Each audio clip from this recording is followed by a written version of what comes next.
بسم اللہ الرحمن الرحیم وصلی اللہ علی النبی الکریم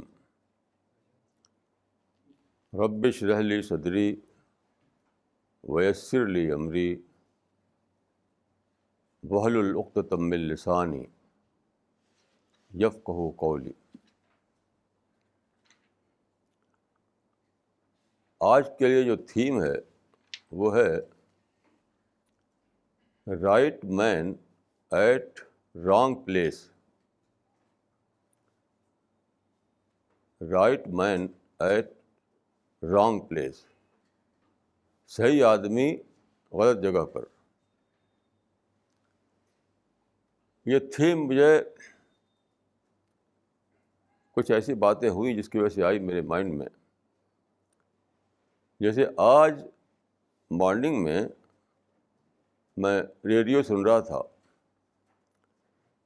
تو ریڈیو پر ایک ویل نون لیڈر کی اسپیچ آ رہی تھی۔ انہوں نے کہا کہ we are facing a very serious kind of problem. وہ کیا؟ وہ ہے white collar crime. White collar crime. White collar crime ایک ٹرم ہے جو پروفیسر ایڈون نے اس کو استعمال کیا تھا۔ وائٹ کالر کرائم کہا جاتا ہے ان لوگوں کو جو پڑھے لکھے ہوتے ہیں اور جو قانون جانتے ہیں، تو بہت ہی لیگل وے میں، آرگنائزڈ وے میں وہ کرائم کرتے ہیں۔ تو یہ ہے وائٹ کالر کرائم۔ تو انہوں نے کہا کہ ہمیں اس سے نپٹنا ہے، اسٹرکٹلی اس کو ہمیں کرش کرنا ہے وغیرہ۔ تو میں یہ سوچنے لگا کہ وائٹ کالر کرائم تو بہت دنوں سے چل رہا ہے، اور ٹیررزم بھی بہت دنوں سے چل رہا ہے۔ تو آج کل ڈیلی ہم سنتے ہیں میڈیا میں کہ ہمیں ٹیررزم کو ختم کرنا ہے، وائٹ کالر کرائم کو ختم کرنا ہے۔ تو میرا مائنڈ یہ ہے کہ میں ہمیشہ روٹ کاز پہ جاتا ہوں، میں رزلٹ کو دیکھتا ہوں۔ تو میں نے سوچا کہ یہ تو بہت دنوں سے ہو رہا ہے۔ کتنی ساری اسٹیٹس، کتنی ساری حکومتیں، کتنی ساری انٹرنیشنل ایجنسیز لگی ہوئی ہیں، تب پھر بھی کیوں ختم نہیں ہوا؟ وہ پھر بھی کیوں ختم نہیں ہوا؟ تو دیکھیے، یہاں پر لیک آف ایفرٹ کا پرابلم نہیں ہے، lack of result of effort کا پرابلم ہے۔ یعنی کوششیں تو بہت ہوئیں، اب اور کیا ہوگا؟ جو کچھ ہو چکا ہے، میں نہیں سمجھتا کچھ زیادہ کچھ ہو سکتا ہے۔ سب کچھ کوشش کی جا چکی ہے بہت بڑے بڑے لیول پر، پھر بھی رزلٹ نہیں نکلا، پھر بھی ٹیررزم ختم نہیں ہوا، پھر بھی وائٹ کالر کرائم ختم نہیں ہوا۔ تو اب سوچنے کی بات یہ ہے کہ کیوں یہ ہے چلا جا رہا ہے، کیوں ہم اس کو کرش نہیں کر پاتے؟ تو میں سمجھتا ہوں کہ یہ بہت ڈیپ روٹڈ ایول ہے، یہ بہت زیادہ ڈیپ روٹڈ ایول ہے، اس کی جڑ بہت گہرائی تک جاتی ہے۔ اب دیکھیے، جو وائٹ کالر کرائم جو ہے اس کو سوچیے آپ، اور جو ٹیررزم ہے اس کو بھی سوچیے۔ یہ لوگ جو ہیں، یہ غریب لوگ نہیں ہوتے ہیں۔ آپ نے میڈیا میں دیکھا ہوگا کہ یہ پڑھے لکھے ہوتے ہیں، یہ ایجوکیٹڈ لوگ ہوتے ہیں، اور ان کے پاس پیسہ بھی ہوتا ہے، پھر بھی یہ ساری باتیں کرتے ہیں۔ تو اس سے آپ اس بات کو سمجھ سکتے ہیں کہ ایسی چیز ہے ڈس سیٹسفیکشن، یہ سب کچھ پا کر کے بھی سیٹسفیکشن نہ ملنا۔ ان لوگوں کے پاس پیسہ ہے، ان لوگوں کے پاس پولیٹیکل پاور ہے، ان لوگوں کے پاس سب کچھ ہے، لیکن یہ آؤٹ آف ڈسسیٹسفیکشن یہ سارا کام ہو رہا ہے. ایسے نہیں کہ انہیں کوئی ضرورت ہے، اس کی ضرورت ان کی پوری ہو چکی ہے. اس کو سوچتے ہوئے مجھے ایک بہت ہی زیادہ بڑی بات سمجھ میں آئی. تو میں نے آج کا جو ٹائٹل رکھا، right man at wrong place. یعنی اس دنیا میں انسان اپنے آپ کو ایک ایسی جگہ پاتا ہے جہاں اس کی ڈیزائر پوری نہیں ہوتی. انسان کے پاس اتنا اچھا مائنڈ ہے، اتنی اچھی باڈی ہے، اتنے سارے ڈیزائرس ہیں، لیکن کچھ بھی پائے آدمی، پولیٹیکل پاور مل جائے، فیم مل جائے، پیسہ مل جائے، لیکن اس کا ڈسسیٹسفیکشن ختم نہیں ہوتا. یہ ہے سارا معاملہ. وہی جو ہے ڈسسیٹسفیکشن، وہی یہ سب کام کرواتا ہے.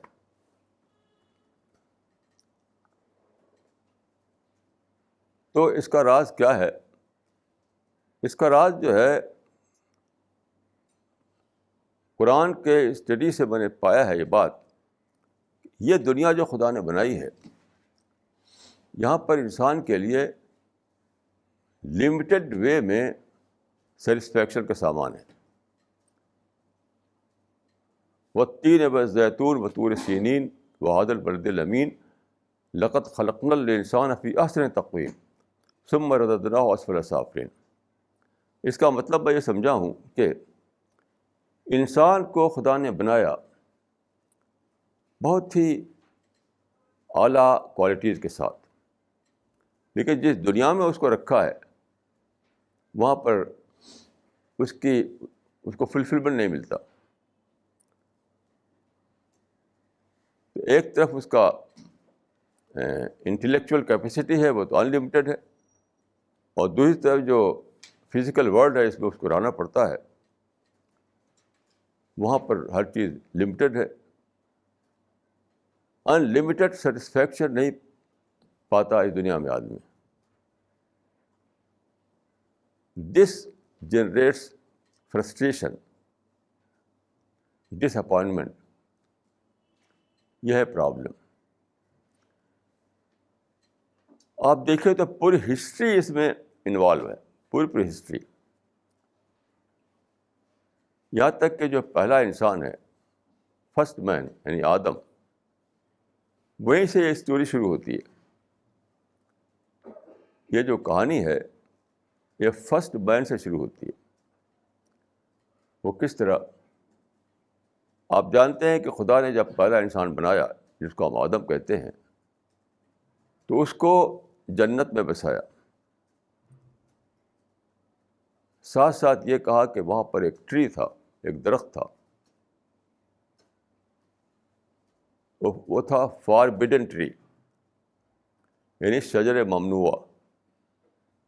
تو خدا نے کہا کہ تم یہاں پر آزاد ہو، لیکن اس فاربڈن ٹری کو تمہیں منع کر دیا گیا ہے. Don't approach to this tree. اب شیطان کی ریچ آدم تک تھی، تو شیطان نے کہا آدم کو، بار بار اس کو کہا، بار بار اس کے دل میں ڈالا کہ یہ جو روکا ہے خدا نے تم کو، تو یہ روکا ہے کس لیے؟ قرآن میں آتا ہے کہ یا آدم هل ادلک علی شجرۃ الخلد وملک لا یبلی. یہ جو درخت ہے یہ تو بہت بڑی چیز ہے. یہ ایٹرنیٹی کا درخت ہے، اور یہ ابدی اقتدار کا درخت ہے. تو یہ آیت جو ہے قرآن کی، یہ ہے سورہ نمبر چیپٹر 20 ورس 120.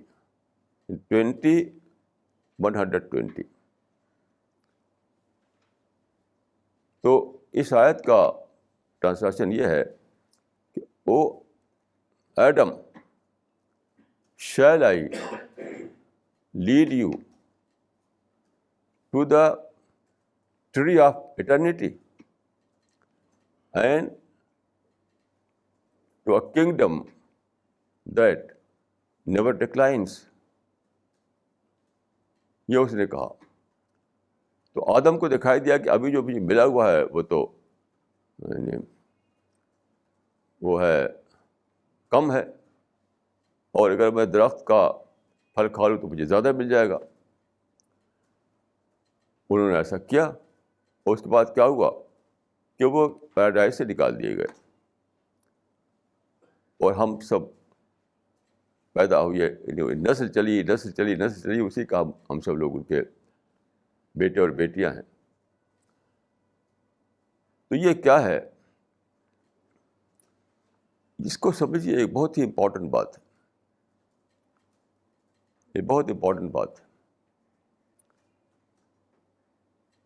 اور میں یہ کہوں گا کہ پوری ہسٹری میں یہ ہو رہا ہے. آپ دیکھیے کہ جو گریک فلاسفرس تھے، ساکریٹیز اور پلیٹو اور ارسطاٹل، تو اس وقت گریس میں ایک بہت اچھی گورنمنٹ تھی، سب کچھ انہیں کھانے پینے کو مل رہا تھا. انہوں نے کیا سوچا؟ Ideal state. کیونکہ جو ملا ہوا تھا وہ ان کو لگتا تھا لیس دین آئیڈیل. آئیڈیل اسٹیٹ کے لیے انہوں نے کوشش کی، لیکن کیا ہوا رزلٹ؟ Complete failure. اور تینوں یہ فلاسفر جو تھے وہ ڈیتھ ہوئی ان کی ڈسپیئر میں. اس کے بعد بہت سے اور لوگ پیدا ہوئے، جیسے برٹرینڈ رسل اور کئی لوگ. یہ سب کا جو ڈریم تھا کیا؟ برٹرینڈ رسل، کارل مارکس اور روسو، بہت سارے لوگ، ان کا ڈریم تھا ideal state, ideal society, ideal system. لیکن کسی کا ڈریم جو ہے پورا نہیں ہوا. سب کے سب مرے فرسٹریشن میں. ہمارے انڈیا میں لارڈ کرزن تھے، یہاں وائس رائے تھے، اور وائس رائے جو ہے راشٹرپتی بھون کا راجا ہو کر رہتا تھا. اب کتنی بڑی ان کی پوزیشن تھی، لیکن انہیں پھر بھی وہ سیٹسفیکشن نہیں ہوا. کیوں؟ وہ چاہتے تھے کہ میں بریٹن کا پرائم منسٹر بن جاؤں. اب وہ گئے وہاں پر تو پرائم منسٹر نہیں بن سکے. تو آپ پڑھیے ان کے حالات کہ بہت ہی ڈسپیئر میں مرے، فرسٹریشن میں مرے. یعنی اتنی بڑی چیز پا کر کے بھی انہیں موت آئی ان کی ڈسپیئر میں، کیونکہ ہر چیز انہیں لگتی تھی لیس دین آئیڈیل، اور آئیڈیل ملتا نہیں تھا. تو بہت سے لوگوں کا یہ حال ہوا. رابرٹ کوئسلر دیکھیے، اس نے سوسائڈ کر لیا. اس کے پاس سب کچھ تھا لیکن سوسائڈ کر لیا. چارلی چیپلن کے پاس سب کچھ تھا، لوگوں کو ہنساتا تھا. وہ بہت بڑا گھر تھا اس کو، 37 ایکڑ میں، اور ملین ڈالر اس کے پاس تھا، سب کچھ تھا. لیکن دوسروں کو ہنساتا تھا، خود روتا تھا. اس نے کہا کہ I like to walk in rain so that no one can see my the tears in my eye. تو سب کا، کسی ایک آدمی کے نہیں ہے. پوری ہسٹری میں یہی ہوا ہے. والعصر ان الانسان لفی خسر، یعنی پوری ہسٹری کے بارے میں قرآن کہتا ہے. پوری ہسٹری کے بارے میں. History is a witness that man is in loss. پوری ہسٹری، چاہے وہ کنگ ہو، چاہے ویلدی لوگ ہوں، چاہے جن کو بڑی بڑی فیم ملی ہوئی ہو، آخر کار وہ مرتے ہیں فرسٹریشن میں، ٹینشن میں جیتے ہیں، اسٹریس میں جیتے ہیں. اور بہت ہی بری موت آتی ہے. یہ سب کیوں ہے؟ یہ سب ہے کریشن پلان آف گاڈ کو نہ سمجھنا. کریشن پلان آف گاڈ کو نہ سمجھنا. دیکھیے، خدا نے انسان کو دو چیزوں کے بیچ میں رکھا ہے. ایک ہے آپ کا مائنڈ، جس کے اندر ان لمیٹڈ کیپیسٹی ہے تھنک کرنے کی. مائنڈ کے اندر تھنک کرنے کی، سوچنے کی جو کیپیسٹی ہے انلمیٹڈ ہے. لیکن یہ دنیا جس میں ہم رہتے ہیں یہاں ہر چیز جو ہے لمیٹڈ ہے. تو ہوتا کیا ہے کہ انسان جو ہے مائنڈ کے جو اندر ایک ارج ہے، ارج کہ انلمیٹڈ وے میں اپنی فلفلمنٹ، وہ ارج ہے، وہ کہاں چاہتا ہے پانا؟ وہ فزیکل ورلڈ میں. تو فزیکل ورلڈ میں تو لمیٹیشنس ہیں، تو کیسے پائے گا وہ؟ تو خدا کا جو کریشن پلان ہے اس کے مطابق کیا کرنا ہے؟ آپ کو یہ جاننا چاہیے کہ مائنڈ کی جو کیپیسٹی ہے تھنک کرنے کی، وہاں سب کچھ آپ پا سکتے ہیں انلمیٹڈ وے میں. تھنکنگ کی کیپیسٹی انلمیٹڈ ہے. آپ زندگی بھر اپنے انٹلیکچوئل ڈیولپمنٹ کیجیے، اپنی تھنکنگ کیپیسٹی کو بڑھائیے، کہیں کوئی لمٹ نہیں آئے گی. لیکن جب آپ فزیکل ورلڈ میں اس کو ٹرانسلیٹ کرنا چاہیں گے اپنے عرض کو، تو لمٹ بار بار لمٹ آئے گی، بار بار لمٹ آئے گی. جیسا کہ میں نے عرض کیا تھا پچھلی بار کہ میں کشمیر میں ایک بار گیا تو وہاں بہت ہی اچھا چشمہ تھا جو اوپر ہمالیہ پہاڑ سے آ رہا تھا، بہت اچھا پانی تھا اس کا.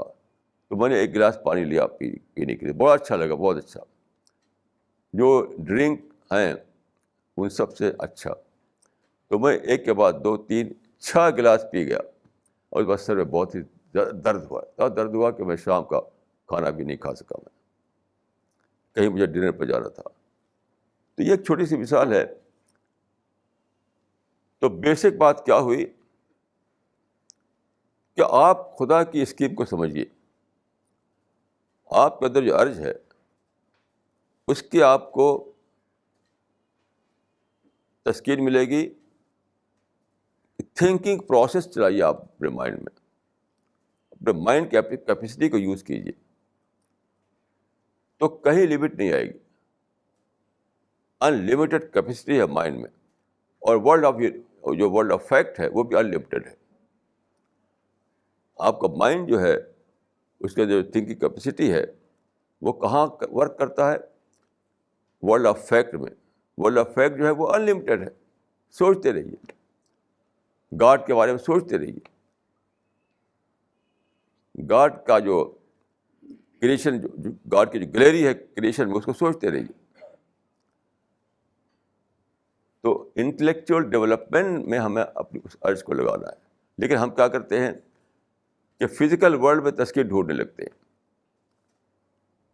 اچھا کھانا، اچھا کپڑا، اچھے گھر اور کار اور یہ وہ دنیا بھر کی چیزیں، وہ تو ہم کو کبھی بھی تسکین نہیں دیں گی. تو فلفلمنٹ ملے گا آپ کو انٹلیکچوئل ڈیولپمنٹ میں، فزیکل انجوائمنٹ میں فلفلمنٹ نہیں ہے.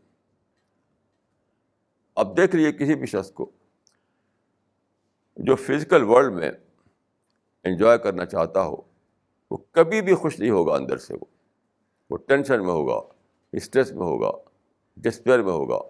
مرے گا تو فرسٹریشن میں مرے گا وہ.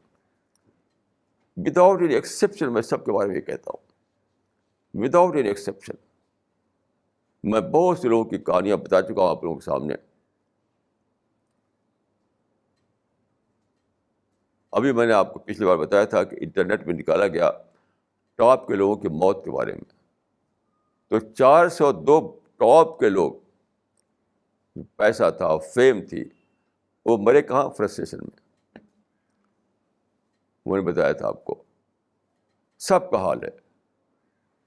وہ سارے لوگ جن کا فارمولہ یہ ہے کہ رائٹ ہیئر رائٹ ناؤ، یعنی خوب انجوائے کرو فزیکل ورلڈ میں، ان کے لیے کیا انجام ان کا ہوتا ہے؟ کیا رزلٹ؟ ٹینشن میں جیتے ہیں، فرسٹریشن میں جیتے ہیں. کیوں؟ مائنڈ جو چاہتا ہے انلمیٹڈ فلفلمنٹ، لیکن فزیکل ورلڈ میں ملتا ہے لمیٹڈ فلفلمنٹ. جب خدا نے فزیکل ورلڈ کو بنایا ہے لمیٹڈ، یہ جو فزیکل ورلڈ ہے اس کو خدا نے جب لمیٹڈ بنایا ہے، تو آپ انلمیٹڈ فلفلمنٹ کیسے پا سکتے ہیں؟ وہاں امپاسبل ہے. آپ کو ایک اور یونیورس کریٹ کرنی پڑے گی جو آپ کے بس میں نہیں ہے، وہ تو آپ کے بس میں نہیں ہے۔ اب دیکھیے اس میں ایک اور بات سمجھیے، خدا نے دنیا کو اس لیے بنائی نہیں ہے کہ آپ فزیکل انٹرٹینمنٹ کریں، نہیں، وہ تو نیڈ کے لیے ہے، جینے کے لیے ہے بس۔ آپ کو بنایا خدا نے پیراڈائز کے لیے، یہاں تو آپ 50 60 70 سال جینا ہے، اس کے بعد آپ کے لیے خدا نے بنائی ہے پیراڈائز۔ پیراڈائز میں کون جائے گا؟ پیراڈائز انلمیٹڈ ورلڈ ہے، پرفیکٹ ورلڈ ہے، آئیڈیل ورلڈ ہے۔ وہاں کون جائے گا؟ وہ وہاں ہی جائے گا جو انٹلیکچوئل ڈیولپمنٹ کرے اپنا، جو اپنا آپ کو پازیٹیو تھنکر بنائے، جو اپنے اندر پازیٹیو پرسنالٹی پیدا کرے۔ تو جو انٹلیکچوئل ڈیولپمنٹ کرے وہی انٹلیکچولی ڈیولپڈ لوگ ہی پیراڈائز میں بسائے جائیں گے۔ تو فزیکل ورلڈ میں آپ اپنے مائنڈ کو لگا رہے ہیں اور وہاں پر خدا نے بنائی نہیں ہے، فلفلمنٹ کا سامان ہی نہیں ہے، تو ملتا ہے کیا؟ فرسٹریشن۔ آپ کو کرنا ہے کہاں؟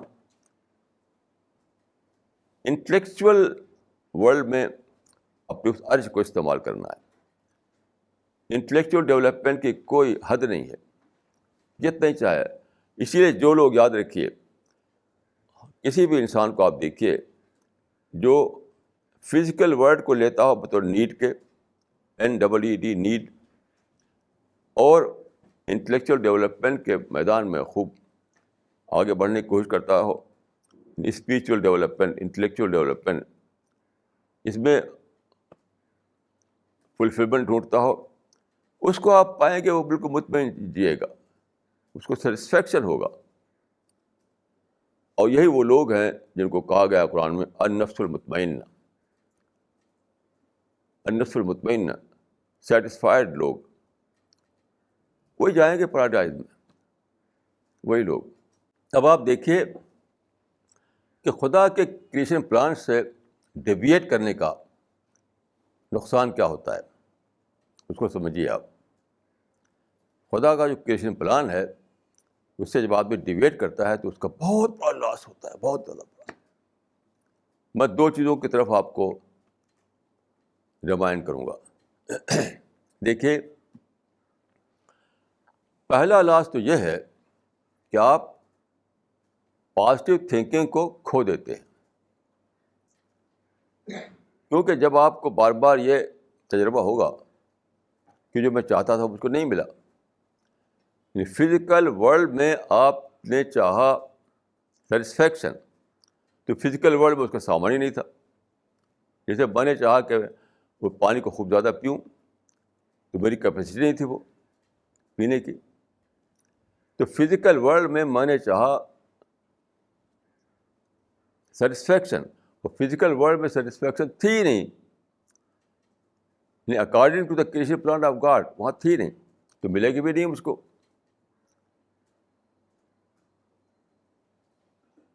اور جہاں خدا نے رکھا تھا انٹلیکچوئل ڈیولپمنٹ، اس کو میں اگنور کیا رہا۔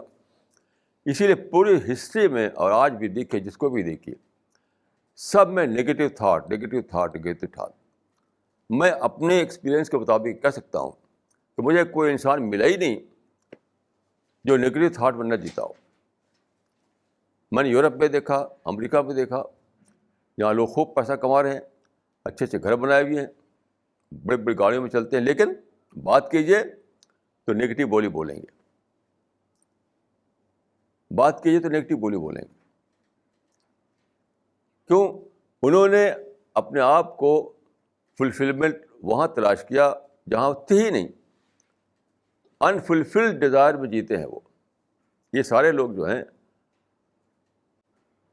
دے are living in unfulfilled desire, اسی کا دوسرا نام ہے نگیٹو تھاٹ۔ تو ون ٹو آل میں نے پایا ہے کہ سب لوگوں کے اندر نگیٹو تھاٹ ہوتا ہے۔ اس کا ریزن یہی ہے۔ اس کے معنی کیا ہوئی ہے کہ آپ کو جو سب سے بڑی چیز یہاں سے لینا تھا، دنیا سے، پازیٹیو تھنکنگ، اسی کو آپ نہیں لے پائے اور مر گئے۔ اسی کو آپ نہیں لے پائے اور مر گئے. کتنی بڑی یہ یعنی محرومی ہے. تو پہلا لاس کسی پلان آف گاڈ سے ڈیویٹ کرنے کا یہ ہوتا ہے کہ آپ وہی چیز اس دنیا سے اچیو نہیں کر پاتے جو اس دنیا میں لینا تھا آپ کو. اس دنیا میں اچیو کرنے کی جو چیز ہے وہ ہے انٹلیکچوئل ڈیولپمنٹ. اسی سے آپ محروم ہو جاتے ہیں. میں بہت سے لوگوں سے بات کرتا ہوں جن کے پاس سب کچھ ہے, in term of money, in term of building, in term of bank balance, سب کچھ ہے, لیکن جب بات کرتا ہوں میں ان سے تو بالکل اسٹوپڈ لگتے ہیں مجھے, بالکل اسٹوپڈ لگتے ہیں, کیونکہ ان کا انٹلیکچوئل لیول جو ہے وہ نیچے رہ گیا. فزیکل ورلڈ میں وہ پھنسے رہے, انٹلیکچوئل ڈیولپمنٹ کیا نہیں انہوں نے. تو کتنا بڑا لاس ہے کہ لوگ جو ہیں نیگیٹو تھاٹ میں جی رہے ہیں, حالانکہ اس دنیا سے جو چیز لے کر جانا تھا ہمیں وہ پازیٹیو تھاٹ تھا. Only positive thinkers can find entry into paradise. یاد رکھیے, وہاں نیگیٹو تھنکرس کا کوئی کام نہیں ہے. پیراڈائز میں ان لوگوں کا کوئی کام نہیں ہے جو ہیٹ میں جیے, جو ریونج میں جیے, جو مالس میں جیے, جو لسٹ میں جیے, جو اینگر میں جیے. ایسے لوگوں کا پیراڈائز میں کوئی کام نہیں ہے. اب بتائیے کہ کتنا بڑا لاس ہے کہ دنیا, خدا نے ہمیں بنایا ایک اٹرنل بینگ کے طور پر. ہر آدمی اب اٹرنلی وہ یعنی ایٹرنیٹی تک جیے گا, وہ ہم میں سے ہر شخص. یہاں تو ہم 50 60 70 سال کے لیے ہیں. تو یہ جو چانس تھا ہمیں اپنے کو پریپیئر کرنے کا, اپنے اندر پازیٹیوٹی بھرنے کا, وہ ہم نے کیا نہیں. So everyone is missing the opportunity. ہر آدمی کے لیے کیا ہونے والا ہے کہ موت کے بعد وہ یہی کہے گا کہ mine was a case of missed opportunity. Mine was a case of missed opportunity. اب دوبارہ تو لوٹنا نہیں ہے یہاں. تو پہلا لاس جو ہے وہ یہ ہے کہ ہر آدمی نیگیٹو تھاٹ میں جینا پڑتا ہے اس کو. میں نہیں جانتا کہ اس میں کوئی ایکسیپشن ہے, اس میں کوئی ایکسیپشن نہیں. کتنے لوگ جو اوپر دکھاتے ہیں اپنے کو, نہیں صاحب ہم تو, اور جب میں اسکروٹنی کرتا ہوں اسکروٹنی تو نکلتا ہے کہ وہی اسی میں جی رہے ہیں, فرسٹریشن میں. بار بار مجھے ایسا ہوا ہے کہ ایک آدمی ملتا ہے, خوب اچھے سے کپڑے پہنے ہوئے ہے اور بڑی بڑی باتیں کرتا ہے, یہ شو کر رہا ہے کہ میں تو بہت ہی خوش ہوں. تو پھر میں اس کو اسکروٹنی کرتا ہوں, اسکروٹنی, تو کیا پتہ چلتا ہے کہ اندر سے سیڈ ہے. یہ چارلی چپلن دوسروں کو ہنساتا تھا, خود روتا تھا. تو ایک لاس یہ ہے کہ ہر آدمی اس دنیا سے اس طرح جاتا ہے کہ وہ نیگیٹو تھاٹ لے کر جاتا ہے, نیگیٹو پرسنالٹی لے کر جاتا ہے. پازیٹیو پرسنالٹی لے کر جانا اس کے لیے پاسبل نہ ہو سکا. اب دیکھیے دوسرا لاس کیا ہے. دوسرا لاس جو ہے, ان لاس تو کئی ہیں بہت سے, لیکن میں دو سمجھانے کے لیے ٹو سیٹ مائی پوائنٹ میں دو چیز بتا رہا ہوں آپ کو. دوسرا لاس ہے, اس کو میں کہوں گا کہ بریک ان ہسٹری. دیکھیے جو ڈیولپمنٹ ہے انسانی زندگی کا وہ کنٹینیوٹی چاہتا ہے, کنٹینیوٹی. لیکن یہ جو آپ کا مزاج ہے یہ ڈسکنٹینیو کر دیتا ہے. اسی کو میں کہہ رہا ہوں بریک ان ہسٹری. یہ سروس میں بریک ان ہسٹری ہوتا ہے, ایسی لائف میں بھی ہوتا ہے. میں آپ کو کچھ ایگزامپل دوں گا تو یہ بات کلیئر ہوگی. دیکھیے اینشینٹ گریس میں یہ کہا جاتا ہے, ہسٹوری آف تھاٹ میں یہ مانا جاتا ہے کہ اینشینٹ گریس میں شروع ہوئی لرننگ، یعنی according to the modern history جو ہم جانتے ہیں. تو اینشنٹ گریس میں لرننگ شروع ہوئی، بڑے بڑے فلاسفر اسکالر وہاں پیدا ہوئے. لیکن کیا ہوا، الیگزینڈر دا گریٹ کے بعد وہاں پر ایک وہ آ گیا، گیپ آ گیا، تقریباً 2000 سال کا گیپ. یعنی وہاں پر جو چلا تھا ڈیولپمنٹ، وہاں فلاسفی ڈیولپ کر رہی تھی، میڈیکل سائنس ڈیولپ کر رہی تھی، اور دوسری سائنسز ڈیولپ کر رہی تھی. چنانچہ جب ہسٹری آف تھاٹ آپ پڑھیں گے تو اکثر بڑی بڑی چیزوں کا جو سرا ملے گا آپ کو وہ گریس میں ملے گا. کوئی نہ کوئی، جیسے کہ مثال کے طور پر یہ جو ہے یعنی سولر سسٹم ہے، یعنی جو کہ سولر سسٹم جو ہے، جو اب مانا جاتا ہے اب کہ درمیان میں سورج ہے اور اس کے چاروں طرف پلینٹ گھوم رہے ہیں، جو کہتے ہیں ہیلیو سینٹرک تھیوری. ہیلیو سینٹرک تھیوری جو ہے سب سے پہلے کس نے پیش کی تھی؟ ایک گریک فلاسفر نے. ایسی بہت ساری چیزیں. تو یہ پروسیس رک گیا بیچ میں، قریب 2000 سال تک رکا رہا. کیوں؟ جو وہاں پر جو کنگ لوگ تھے ان کو یہ آ گیا کہ ہم صرف گریس میں نہیں بلکہ سارے دنیا میں ہم رول کریں گے.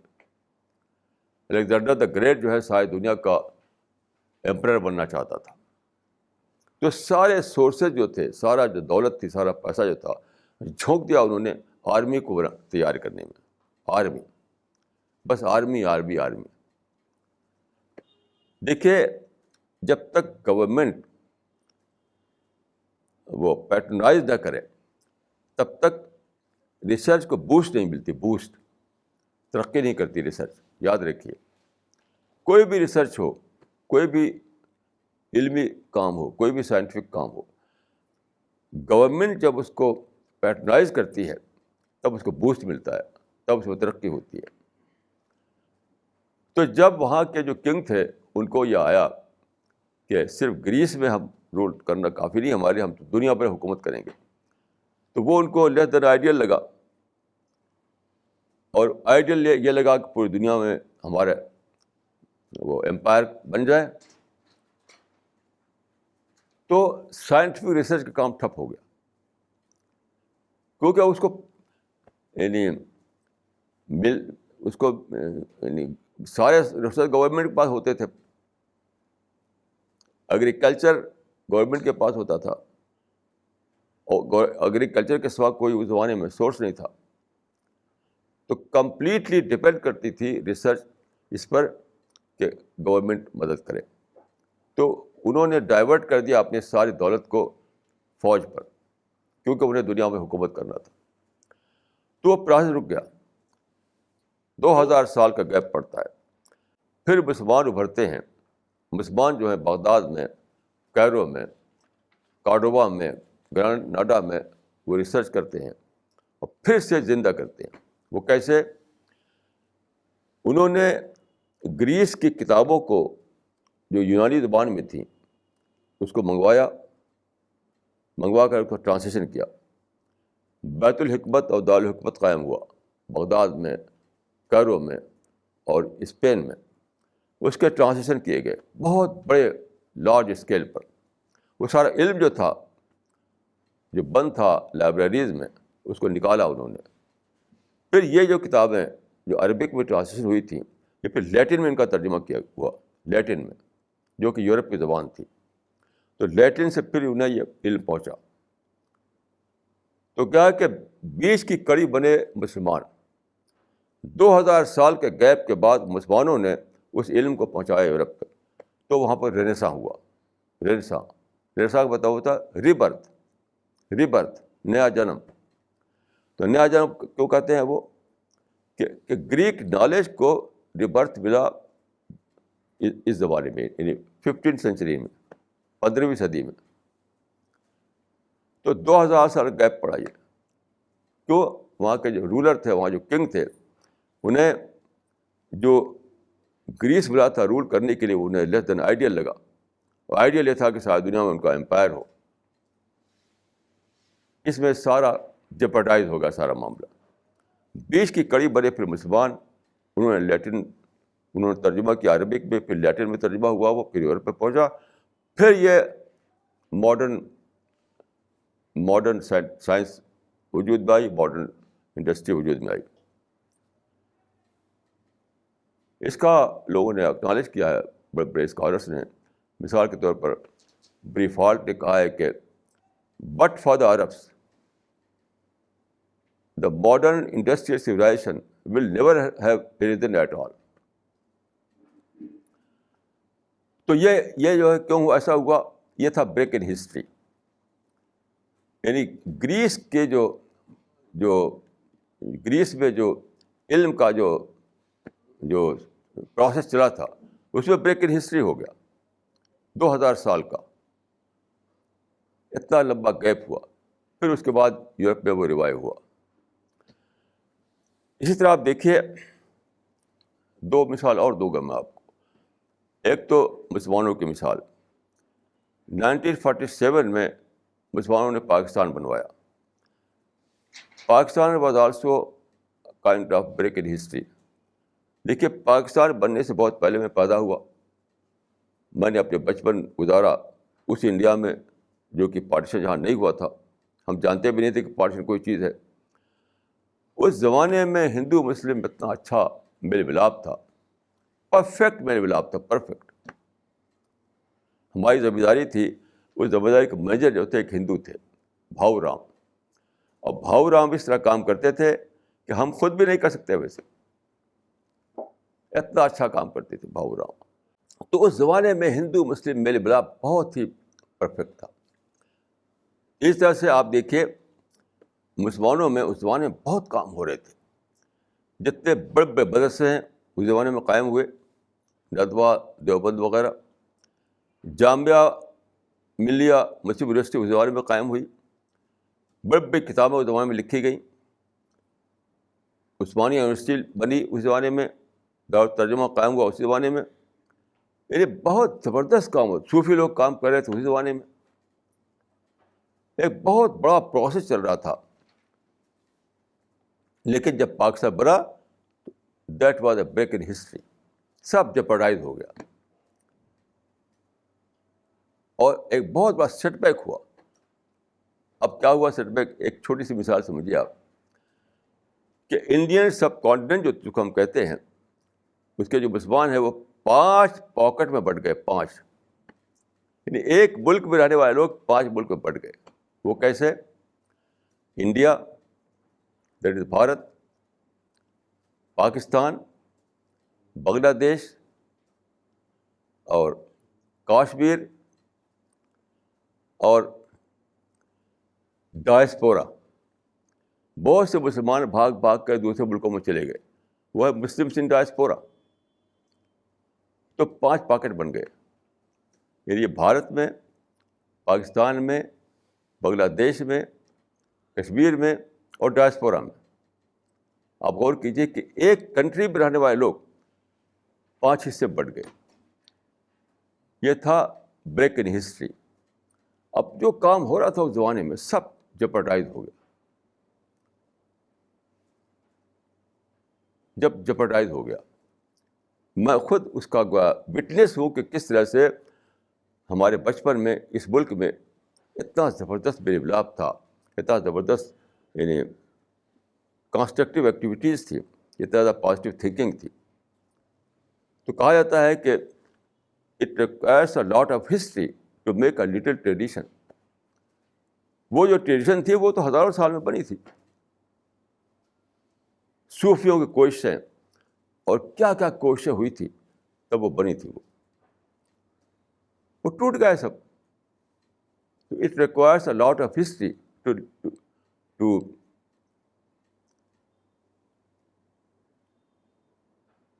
ایک پوری تاریخ چاہیے، بہت لمبی تاریخ، تب ایک ٹریڈیشن بنتی ہے. تو سب ٹوٹ پھوٹ گیا. یہ تھا بریک ان ہسٹری کا قصہ ہماری زندگی میں. جس کا میں وٹنس ہوں.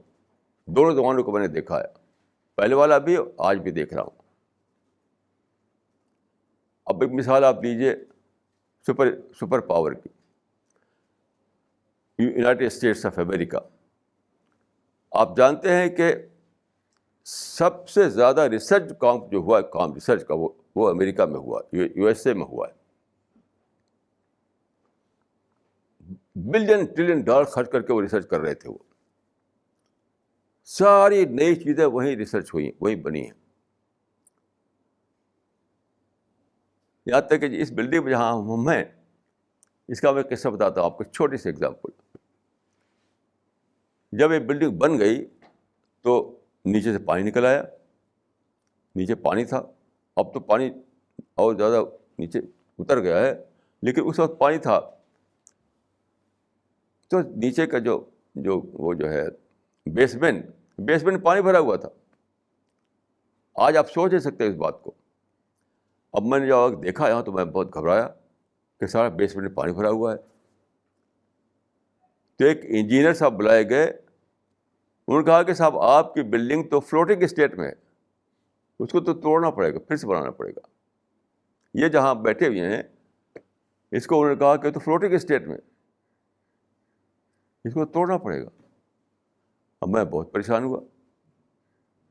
تو ایک شخص جو امریکہ میں پڑھ کر آیا تھا, ایک انجینئر, وہ آرکیٹیکٹ تھا, وہ امریکہ سے پڑھ کر آیا تھا. وہ اب تو یہ ٹیکنیک بہت عام ہو چکی ہوگی, اس وقت کی بات کر رہا ہوں میں جب کیا ٹیکنیک بہت ہی نئی تھی وہاں پر. تو انہوں نے بتایا کہ امریکہ نے ایک نکالا ہے بہت لمبی ریسرچ کے بعد, ایک چیز کو وہ انجیکٹ کرتے ہیں. انہوں نے بتایا کہ جو آپ نے جو بنایا ہے تو بہت موٹا آپ نے وہاں پر وہ سیمنٹ کانکریٹ بنا دیا ہے, لیکن سیمنٹ کانکریٹ پھر پورس ہوتا ہے پانی کے لیے.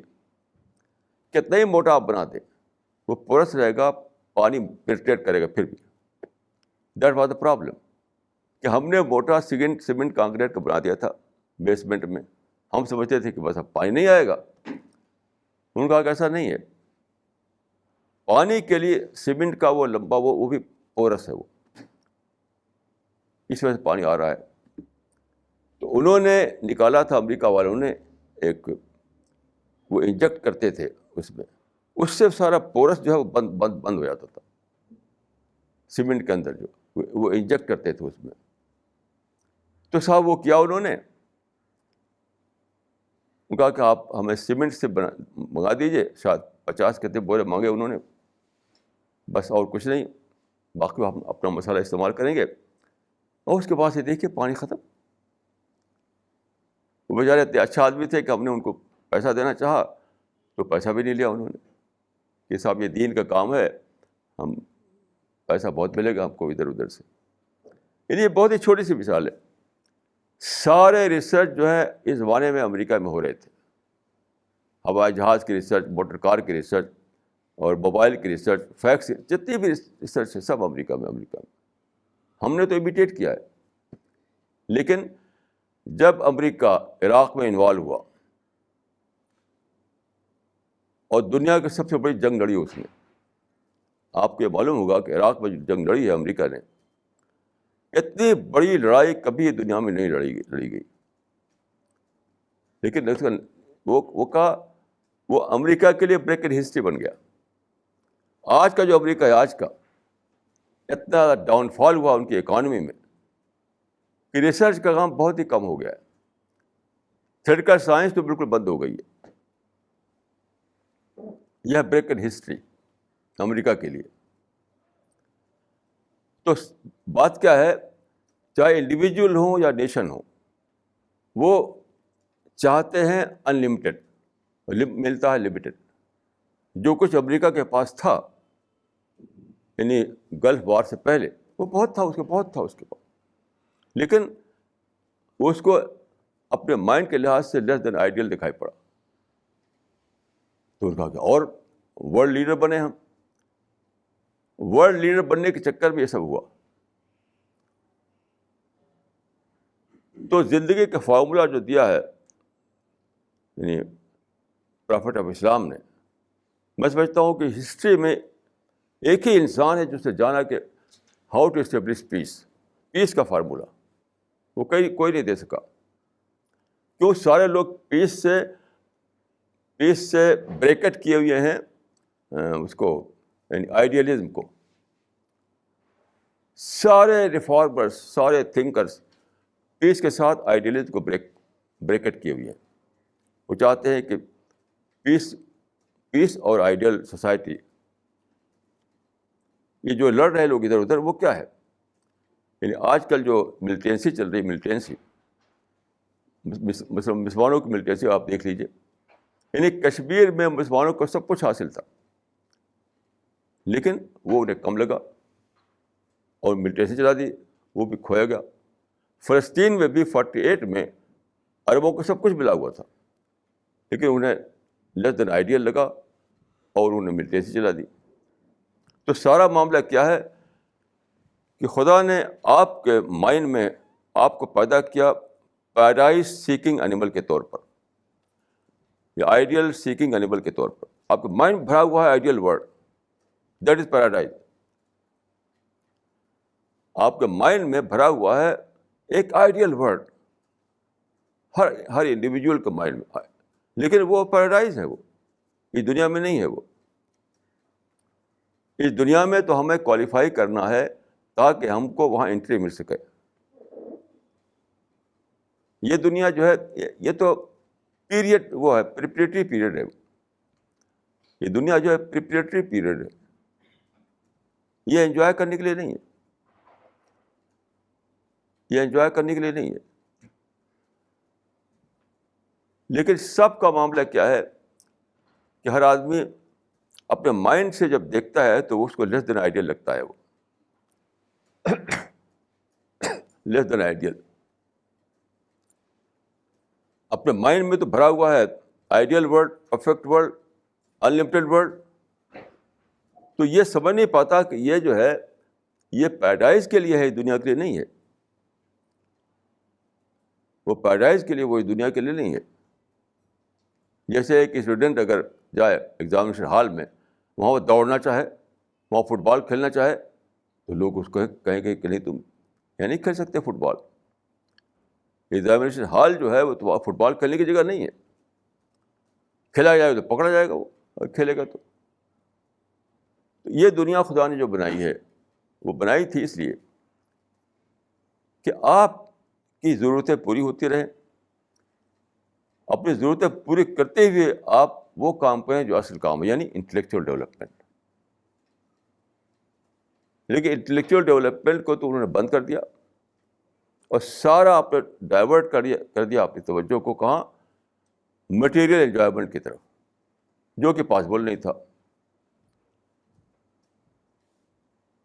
وہ پاسبل نہیں تھا. تو میں کہوں گا کہ ایک فارمولہ اگر آپ چاہیں تو یہ ہوگا کہ life is the art of the possible. اس دنیا میں جو ہے life is the art of the possible, یعنی پاسبل میں آپ کو لائف مل سکتی ہے، امپاسبل میں نہیں. مطلب لیس دین آئیڈیل تو ملے گا، آئیڈیل نہیں ملے گا آپ کو. آپ کو لیس دین آئیڈیل میں جینا پڑے گا کیونکہ آئیڈیل تو ملتا نہیں. تو life is art of the possible. اس راز کو نہ سمجھنے کی وجہ سے پوری ہسٹری میں انسان جو ہے فرسٹریشن کا شکار رہا ہے. وائلنس، ٹینشن، فرسٹریشن، وار، یہ سب کس لیے ہے؟ اسی لیے ہے سب کہ جو ملا، یعنی نیپولین اور ہٹلر کو ایک پورا ملک ملا ہوا تھا، بہت سب کچھ تھا ان کے پاس وہاں، لیکن ایک ملک کا، ایک کنٹری کا رولر بننا انہیں کم لگا کہ ورلڈ لیڈر بنوں میں، اور انہیں چھلانگ لگا دی. اور نتیجہ کیا ہوا کہ کمپلیٹ فیلئر ان کے حصے میں آیا. تو جو چیز ملنی ہے ہمیں پیراڈائز میں، وہ ہم چاہتے ہیں کہ اسی دنیا میں پالیں. جیسے ایک ایگزامینیشن ہال میں ایک اسٹوڈنٹ ہے، جو کچھ ملنی ہے اس ہال کے باہر، وہ ہال کے اندر تلاش کرنے لگے تو کچھ نہیں پائے گا. وہ ایگزامینیشن ہال میں تو بہت ہی لمیٹڈ دنیا ہوتی ہے، اس لمیٹڈ دنیا میں لمیٹڈ چیزیں پا سکتا ہے وہ. ایگزامینیشن ہال میں کوئی پارک نہیں ہوتا, ایگزامینیشن ہال میں کوئی روڈ نہیں ہوتی, ایگزامینیشن ہال میں دوڑنے کا میدان نہیں ہوتا,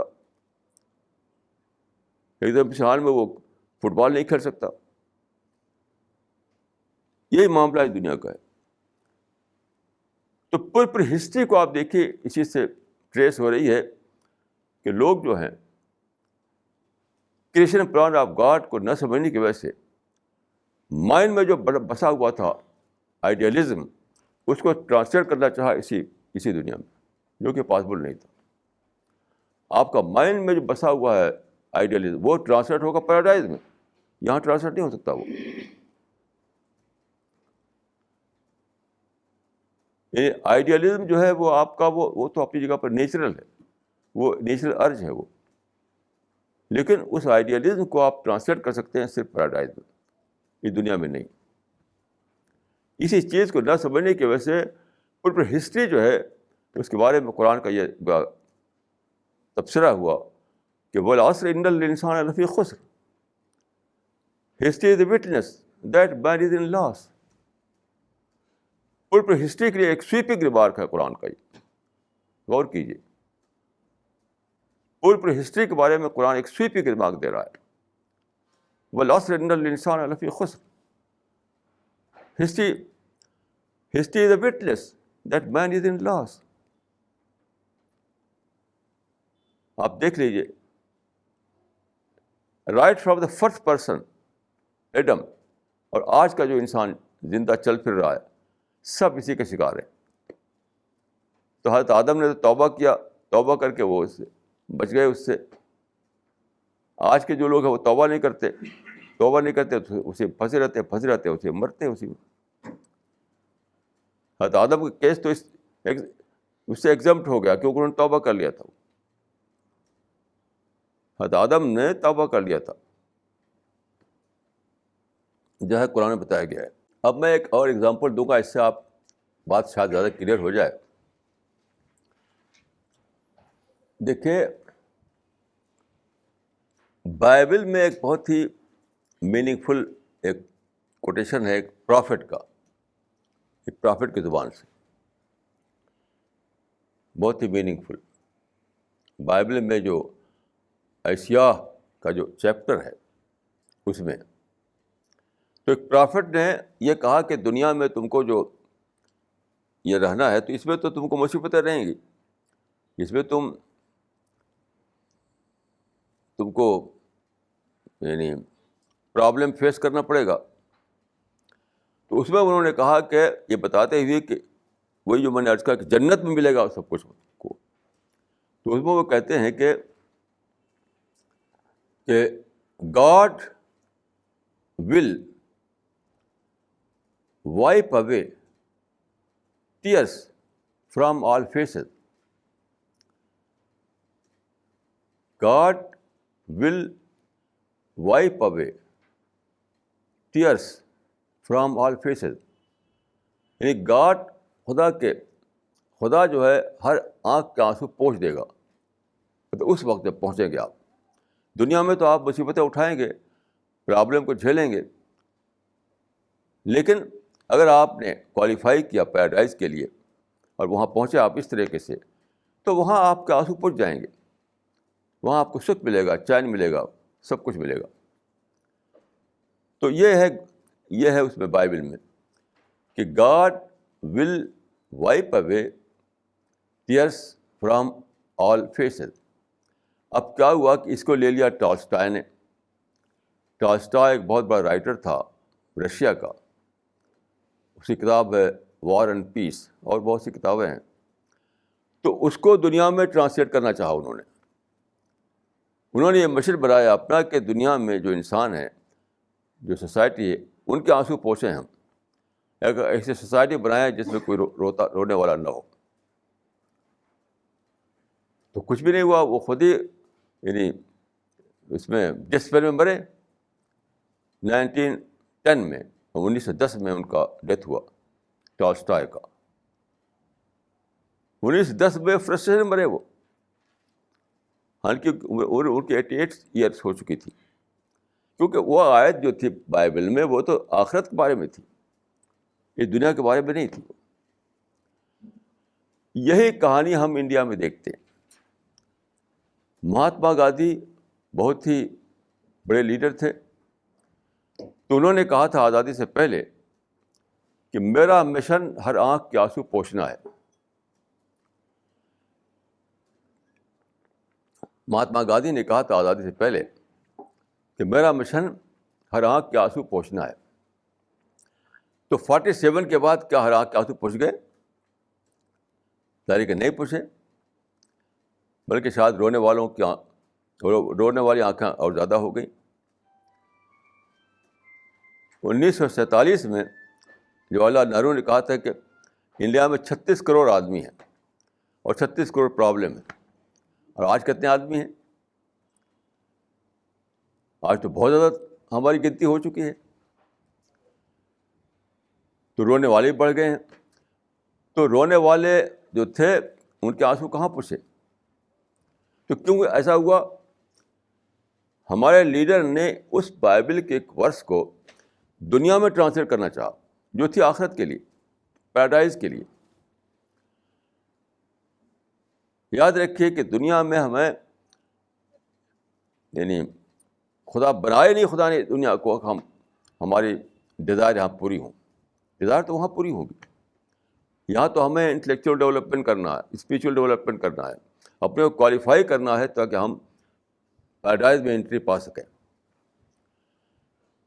تو اتنے بڑے بڑے لوگ جو ہیں انہوں نے ایسا سمجھا کہ بائبل کی وہ آیت جو تھی آخرت کے لیے اور جنت کے لیے، اس کو انہوں نے چاہا کہ اس دنیا میں اپلائی کریں، جو کہ پاسبل نہیں تھا.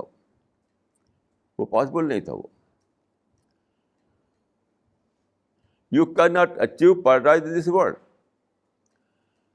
They wanted to establish paradise in this world, but it was not possible.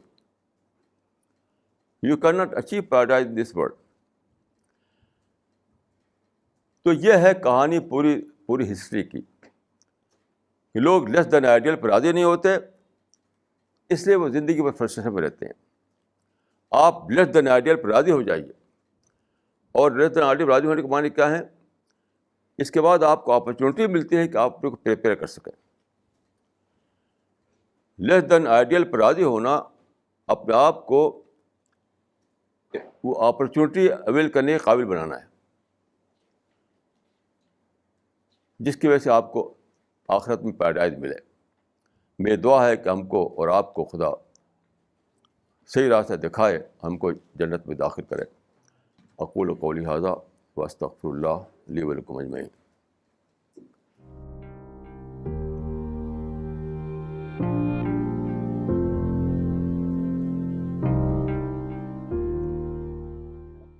This question is from Dr. Naseem Siddiqui. In the recent Jaipur bomb blast, many innocent lives were lost. How should we educate Muslims not to do such things? Secondly, how to educate non-Muslims that this is un-Islamic?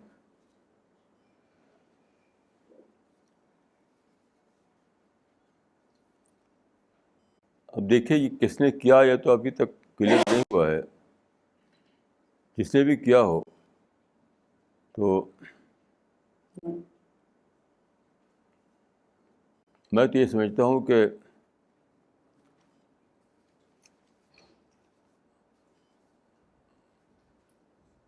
ہم صرف condemn کرنے کی position میں ہیں. یعنی government کو چاہیے کہ وہ ان کو پکڑے اور ان کو پنشمنٹ دے، اور ہمارے جیسے لوگ جو ہیں وہ کھلے طور پر کنڈم کریں اس کو، چاہے اپنی قوم کا ہو یا دوسری قوم کا ہو. کئی بار ایسا ہوتا ہے کہ اپنی قوم کا ہو تو لوگ کنڈم نہیں کرتے، اور دوسری قوم کا ہو تو کنڈم کرتے ہیں. یہ طریقہ غلط ہے. جو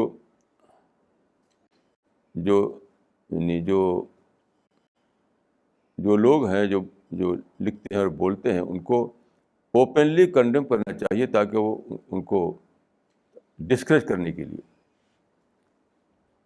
تو میں سمجھتا ہوں کہ ہمارے جیسے لوگوں کا رول یہ ہے کہ ہم کھلے طور پر کنڈم کریں، اور گورنمنٹ کا رول یہ ہے کہ ان کو پکڑ کر ان کو پنشمنٹ دے.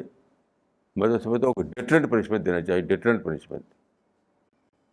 کیونکہ معصوم لوگوں کو یہ لوگ مارتے ہیں, بار بار ایسا ہو چکا ہے. تو جب تک ڈیٹرنٹ پنشمنٹ نہ دیا جائے یہ کام روکنے والا نہیں ہے. This question is from Mr. Hamid. It is true that ideal is not possible and we cannot wipe away tears from all eyes.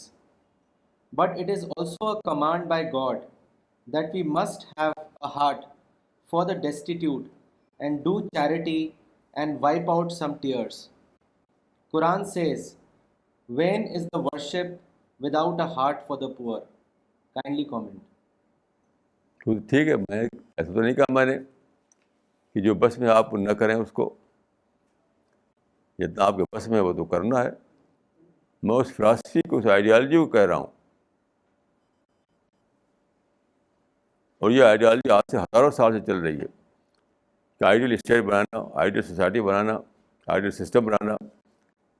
سارے لوگ اسی میں الجھے رہے ہیں. تو میں نے یہ کہا کہ وہ جو آئیڈیالوجی ہے وہ آئیڈیالوجی اس دنیا میں ٹرانسلیٹ ہو نہیں سکتی ہے. تو جو آپ کے بس میں ہو تو ضرور کیجیے آپ, لیکن یہ فلاسفی جو بنائی گئی ہے وہ فلاسفی غلط ہے, یہ میں کہہ رہا ہوں. This question is from Dr. Wasikur Rahman. What rituals be followed during inauguration ceremonies of houses, shops, enterprises, and meetings as per Islamic spirit? Secondly, what is the status of prevailing rituals of Quran Khani, lighting lamps, etc. in event of inauguration? اب یہ سب چیزوں کا تعلق اسلام سے تو ہے نہیں, یہ تو رواج ہیں, سوشل کسٹم ہیں. یہ آپ چاہے کیجیے چاہے نہ کیجیے, اس کا نہ کوئی ثواب ہے نہ کوئی عذاب ہے. اسلام سے کوئی بھی تعلق اس کا نہیں ہے. اسی نظام ویسٹ میں ایک صاحب نے گھر بنایا, 4 منزلہ گھر. اس وقت اس پورے ایریا میں سب سے زیادہ نمایاں گھر وہ تھا. تو انہوں نے اس کا وہ کیا, یعنی ایک کچھ لوگوں کو بلایا.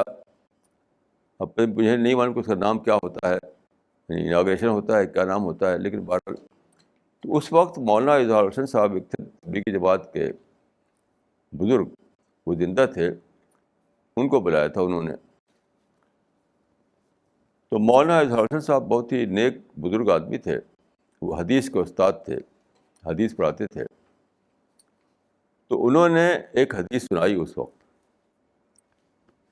تو انہوں نے کہا کہ حدیث میں آیا ہے کہ کل بنائن وبال علی صاحبہ الا مالا الا مالا, یعنی ہر تعمیر, ہر بلڈنگ انسان کے لیے وبال ہے, مصیبت ہے, سوائے اس کے جس کے بغیر چارہ نہ ہو, سوائے اس کے جس کے بغیر چارہ نہ ہو. یہ حدیث سنائی انہوں نے. تو انہوں نے اس بلڈنگ کی تو کوئی تعریف وارف نہیں کی اس میں, صرف میرے بارے میں انہوں نے کہا کہ یہ ان کا یہ ایگزمپٹڈ ہیں اس سے, کیونکہ یہ بھی اسی کالونی میں رہتے ہیں, ان کے پاس بھی بڑا گھر ہے, لیکن ان کا گھر جو ہے وہ دین کے لیے ہے, یہ دینی کام کر رہے ہیں. سب کے سامنے انہوں نے یہ بات کہی, میرا نام لے کر کے, کہ یہ ایگزمپٹڈ ہیں, یہ مستثنیٰ ہیں, کیونکہ یہ اگرچہ بڑا گھر ان کے پاس ہے لیکن اس میں وہ دین کا کام کر رہے ہیں. تو اس سے آپ یہ سمجھ سکتے ہیں کہ یہ ایک ریلیٹو ٹرم ہے کہ آپ کا چھوٹا گھر ہے بڑا گھر ہے. اصل چیز ہے کہ آپ جو ہے اس کو دین کے لیے استعمال کر رہے ہیں کہ صرف اپنے شان شوکت کے لیے کر رہے ہیں. تو کوئی بھی گھر جو ہے جو بنایا جاتا ہے تو وہ نیٹ کے بقدر تو آپ کا ہے, اس کے بعد آپ کو اس میں دین کا کام کرنا ہے. باقی جو رسمیں جو ہیں, تو رسموں کو تو میں قائل نہیں ہوں, رسموں کو میں اس کا کوئی تعلق شریعت سے نہیں ہے. کوئی کرے تو وہ کرے, وہ نہ اس کو کوئی ثواب ہے نہ کوئی عذاب ہے. یہ میں سمجھ پایا ہوں. This question is from Mr. O.P. Sikka. Maulana Hazur, this is my first attendance and my query is age old. What am I? What is the purpose of my life and my relation to God? Kindly comment. ٹھیک ہے، آج کا جو lecture تھا وہ تو اسی پر تھا.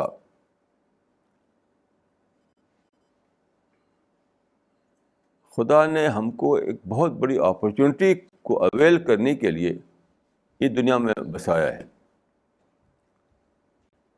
ایک بہت بڑی اپرچونٹی، یہ بلیسنگ ہے خدا کی کہ اس نے ہمیں یہاں بسایا ہے. تو وہ کیا ہے؟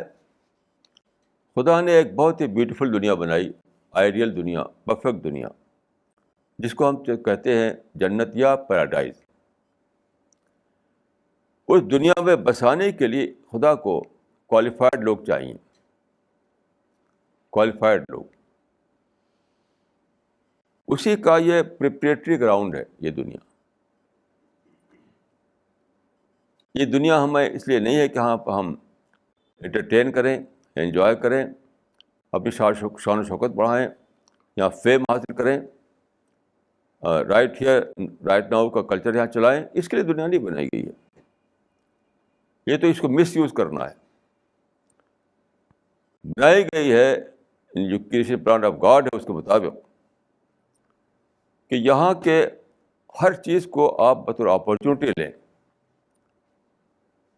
بطور اپرچونٹی لیں. آج ہی میں نے اپنی ڈائری میں لکھا ہے کہ اس دنیا میں آنکھ والا وہ ہے جو ہر سین میں خدا کو دیکھے. دنیا میں کان والا وہ ہے جو ہر آواز میں خدا کی آواز سنے. اس دنیا میں مائنڈ والا وہ ہے جو ہر ایکسپیرئنس میں خدا کو ڈسکور کر سکے. اسی کے لیے دنیا بنائی گئی ہے.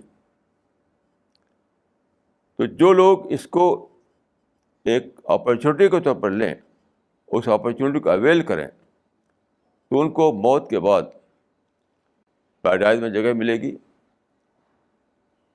اور جو اس کو اویل نہ کریں تو جیسا میں نے عرض کیا، مرنے کے بعد وہ کہیں گے کہ mine was a case of missed opportunity. This question is from Dr. Wasiqur Rahman. Does Prophet Muhammad receive salam when we visit his place of last rest in Masjid Nabawi? Secondly, if one happens to go to Ajmer, should he pay visit to Khwaja Moinuddin Chishti Mazar? What one should do there apart from offering salam? دیکھیں، یہ سب تو بالکل سرتاپا بدعت ہے. مزار جانا اور اسے سمجھنا کہ وہاں برکت ملے گی، یہ سب بالکل اسلام میں نہیں ہے. یہ سب بدعت ہی بدعت ہے. بدعت کے بارے میں حدیث میں آیا ہے کہ وہ ریجیکٹڈ ہے. مزاروں سے یہ امید کرنا کہ وہاں ہمیں کچھ برکت ملے گی، یہ تو بہت ہی زیادہ، یہ تو شرک ہے. یہ تو شرک ہے. خدا کے سوا کوئی آپ کو کچھ دے نہیں سکتا، کوئی دینے والا نہیں ہے. اور سلام کے بارے میں ایک موضوع روایت بنا رکھے لوگوں نے، بناوٹی روایت، فیبریکیشن، کہ اگر رسول اللہ کو آپ یہاں پر رہ کر کے سلام بھیجیں تو اینجل اس کو لے کر جاتے ہیں، رسول اللہ کو پہنچاتے ہیں. اور اگر مدینہ جا کر قبر پر کھڑے ہوں وہاں بولے تو وہ رسول اللہ خود سنتے ہیں. یہ سب بالکل بیس لیس باتیں ہیں. یہ سب موضوع ہے، سب فیبریکیٹڈ ہے. اس کا کوئی بھی تعلق اسلام سے، شریعت سے نہیں ہے.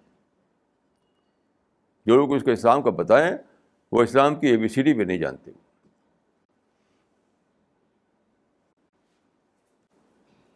Maulana, he also wants to know what is the standing of Fatiha. فاتحہ بدعت ہے. کوئی نہ قرآن میں، نہ حدیث میں، نہ رسول اللہ صلی اللہ علیہ وسلم نے کیا، نہ صحابہ نے کیا. یہ سارا بدعت ہی بدعت ہے. ابھی انڈیا میں ہے، یہ باہر نہیں ہے. یہ سب بدعت کہتے ہیں مضاحات کو. بدعت مینس مضاحات. مضاحات کا مطلب ہوتا ہے، قرآن کا لفظ ہے یہ مضاحات. یعنی ہوتا یہ ہے کہ جب جو لوگ کنورٹ ہوتے ہیں کسی مذہب سے، تو اس مذہب کے رواج کو, کسٹم کو لے کر آتے ہیں. تو اگر ان کی ٹریننگ ہو گئی, تعلیم ہو گئی, تو اس سے وہ نکل آتے ہیں, نہیں تو اسی کو اسلام میں داخل کر دیتے ہیں. آج بھی آپ جائیں عرب کنٹریز میں جہاں اسلام براہ راست پہنچا ہے صحابہ کرام سے, وہاں یہ سب کچھ بھی نہیں ہے, کچھ بھی نہیں ہے سب. وہاں سمپل اسلام ہے بالکل. وہاں نہ کوئی مزار ہے, نہ کوئی قبر ہے, نہ کوئی درگاہ ہے, کچھ بھی نہیں ہے. یہ سارا انڈین سب کانٹینٹ میں ہے. آپ جا کر دیکھ لیجیے عرب میں یہ سب کچھ بھی نہیں ہے, کچھ بھی نہیں ہے عرب میں یہ سب. کیونکہ عرب میں اسلام آیا ڈائریکٹ, یہاں پہ اس طرح سے بھی نہیں پہنچا. رسول اللہ صلی اللہ علیہ وسلم سے ملا ڈائریکٹ ان کو, پھر صحابہ کرام سے ملا ڈائریکٹ ان کو, تو وہاں پر بالکل یہ سب چیزیں نہیں ہیں, قطعاً نہیں ہیں.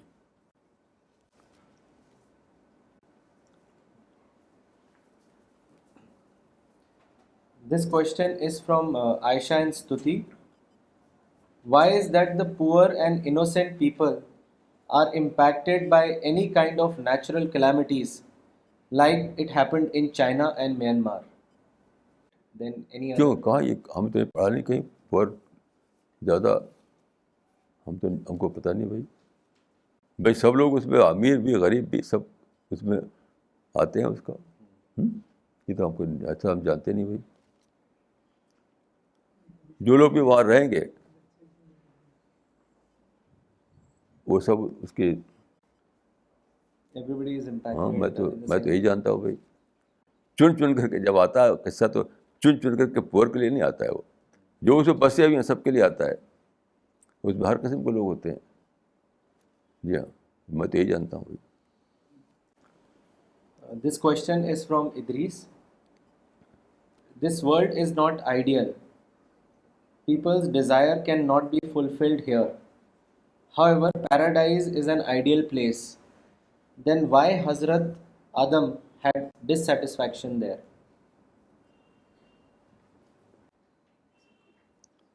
دیکھیے وہ جنت جو تھی, تو وہ جنت وہ نہیں تھی جس میں کہ آپ کو موت کے بعد جانا ہے. وہ تو ایک ٹیمپرری جنت تھی. وہ اس کی ڈیٹیل ہمیں قرآن میں تو نہیں ملتی ہے, لیکن بائبل میں ہے کہ خدا نے عدن میں ایک باغ لگایا اور وہاں آدم کو رکھا. یہ بائبل میں ہے. عدن آپ جانتے ہیں ایک ملک ہے, EDEN. تو بائبل میں ہے کہ خدا نے عدن میں ایک باغ لگایا اور وہاں انہوں نے آدم کو رکھا. ہو سکتا ہے کہ یہ بات صحیح ہو, میں یقین کے ساتھ نہیں کہہ سکتا, لیکن قرآن میں یہ بات نہیں ہے, لیکن یہ بات صحیح بھی ہو سکتی ہے.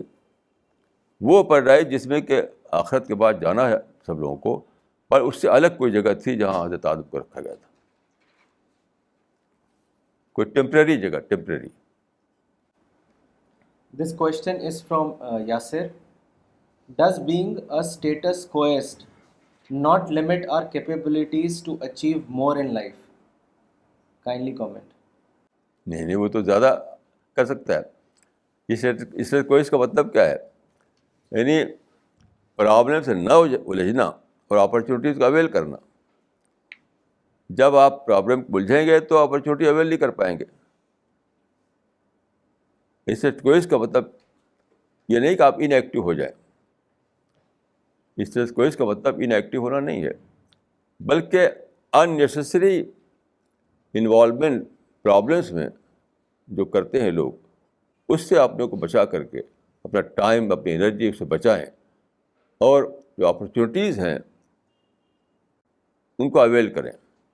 یہ مطلب ہے. اسی لیے ہم کہتے ہیں اسٹیٹس کوئزم, جو ہم بولتے ہیں تو ہم کہتے ہیں پازیٹیو اسٹیٹس کوئزم. ہمارا جو اسٹیٹس کوئزم ہے وہ ہے پازیٹیو اسٹیٹس کوئزم, اسی سینس میں. This question is from Dr. Farida. Sufis have played a great role in spreading the message of God to people. How should we acknowledge their contribution? میں تو بہت زیادہ مانتا ہوں, کیونکہ دیکھیے لیٹر پیریڈ میں ایسا ہوا کہ مسلمان کافی پولیٹیکل ایکٹیویٹیز میں پڑ گئے. کافی لوگ پولیٹیکل ایکٹیویٹیز میں, تو صوفی لوگ ہی تھے جنہوں نے کہ اسلام کی اسپرٹ کو زندہ رکھا. دیکھیے قرآن میں کہا گیا تھا کہ الصلح خیر, الصلح خیر کا مطلب ہوتا ہے ریکانسیلیشن از دا بیسٹ، یعنی کانسیلیٹری اپروچ دا بیسٹ. یہ کیوں تھا قرآن مجید میں؟ وہی جو میں نے ابھی کہا کہ آپ جب الجھیں گے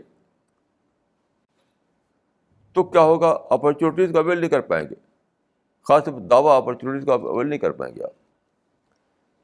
تو ایک طبقہ وہ تھا جو پولیٹیکل ایکٹیویٹی پڑ گیا، تو وہ اپرچونیٹیز اویل نہیں کر سکتا تھا. وہ تو اپنے پارٹیز میں لگا رہتا تھا. اس وقت صوفی لوگوں نے بہت بڑا کام کیا،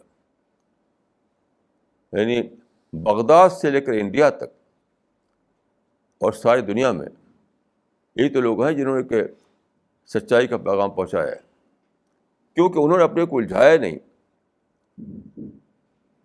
پولیٹیکل ایشوز میں. تو صوفیزم کا فارمولہ جو تھا یہی اسی پر بیس کرتا تھا، صلح و خیر. اس لیے وہ کہتے تھے کہ صلح کل، صوفی لوگوں کا فارمولہ تھا صلح کل، یعنی پیس ود آل. تو پیس ود آل کا مطلب کیا تھا؟ یہی تھا کہ وہ لوگ جن سے ہم الجھ کر کے اپنا ٹائم برباد کرتے ہیں اس کو نہ الجھیں، ان سے اوائڈ کریں، اور پھر ہم اپنے آپ کو لگائیں ایجوکیشن میں، تربیت میں، دعوی ورک میں. یہ صوفی لوگوں نے کیا. تو صوفی لوگوں کا بہت بڑا کارنامہ اسلام کی ہسٹری میں ہے، اور اس پہ بہت کتابیں لکھی گئی ہیں، آپ پڑھ سکتے ہیں ان کو. تو میں خود اپنے آپ کو سمجھتا ہوں کہ میں بھی ایک صوفی ہوں،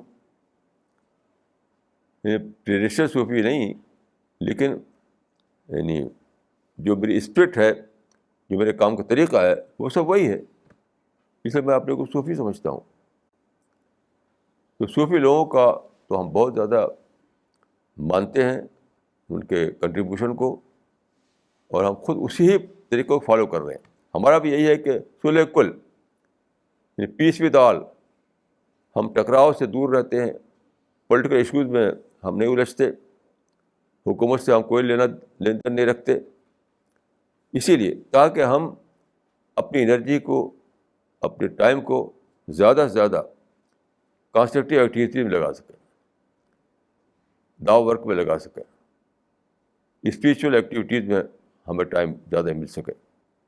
تو ہم اسی پیٹرن کو فالو کر رہے ہیں. صرف آپ یہ کہہ سکتے ہیں کہ ہمارا جو صوفیزم ہے وہ ماڈرن صوفیزم ہے. یعنی کہ پچھلے صوفی جو تھے مثال کے طور پر وہ ویڈیو کیسے نہیں بنتے تھے ان کے، تو یہ تھا، یہ ٹیکنیک نہیں تھی اس زمانے میں، یہ ٹیکنیک نہیں تھی. تو ہمارے صوفیزم کو آپ کہہ سکتے ہیں کہ یہ ماڈرن صوفیزم. باقی اسپرٹ وہی ہے، اسپرٹ کے لحاظ سے کوئی فرق نہیں ہے. دس کوشچن از فرام مولانا نور الدین ندوی. آپ نے فرمایا کہ جنت میں صرف وہ لوگ جائیں گے جو اپنا انٹلیکچوئل ڈیولپمنٹ کریں. اس خاص اصلاح کی وجاہت چاہتا ہوں، جبکہ قرآن و سنت میں اہل جنت کو جو بیان کیا ہے وہ دوسرے شبد میں ہے، اور ان کے الفاظ موجز اور ہماگیر ہوتے ہیں. دیکھیے، لفظ میں نے نیا استعمال کیا ہے، لیکن وہ بات قرآن کی ہے.